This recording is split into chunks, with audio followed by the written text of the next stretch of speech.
What if on the other side of fear is everything you ever wanted? It's a question that often lingers in our minds, challenging the norms that society has created. For many, the path seems predetermined. They go to school, graduate, work a 9 to 5, and do it for the rest of their lives, get married, buy a house, car, have children. But if you take a closer look, you'll realize that many people who follow this path aren't always happy about it. In fact, they might be miserable. And it almost makes sense why. If you really think about it, we're all so different from each other, and yet we have only one loosely defined life path that everyone is supposed to follow?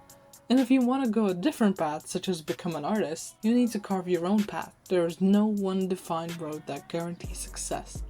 And despite this defined career ladder, you could still lose your job anyways. I once watched a speech from Jim Cary about how so many of us choose our path out of fear disguised as practicality.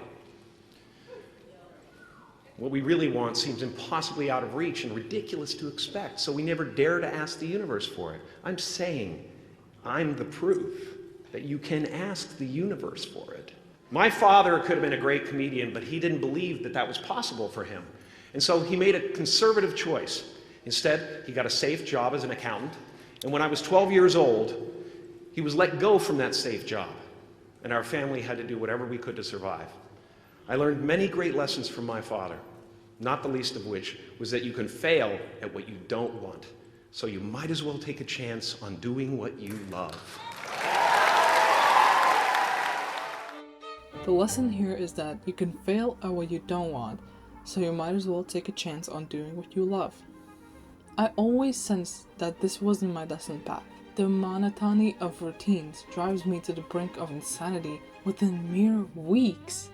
If I were to stick with these roles for 50 years, I would have switched jobs at least 50 times. This can't be the life we're meant to lead. Not for me, it can't be. And still, devoting myself to something else, something unknown, is terrifying.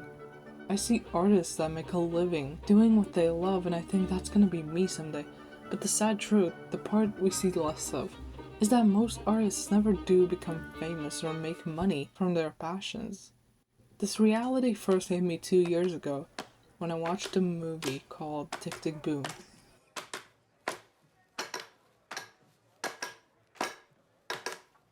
This is the life of Bo, Bo, Bo. The story is about an artist that has devoted the last 80 years of his life to writing a musical masterpiece. Struggling to make ends meet, he celebrated his 30th birthday while serving tables at a diner, far from the glitz and glamour. His first musical didn't set the world on fire, and he lost more than he gained, but he kept going, and tragically died at the age of 35, just before his musical that could have changed everything, and that became one of the greatest musicals in history. His story serves as a harsh reminder that the road to fulfilling your dreams is often met with many hardships, uncertainties, and moments of despair. But it's also a testament to the power of resilience and unwavering dedication. This video is a message to all creators with great ambitions to just go after your dreams. Maybe you won't become the next Mozart or Picasso, but that doesn't mean you should spend your life being unfulfilled. I get that. We all want to be the best and leave an impact that stays long after we're gone. But perhaps this exact mindset holds you back from starting in the first place. What truly matters, in my opinion, is the process itself.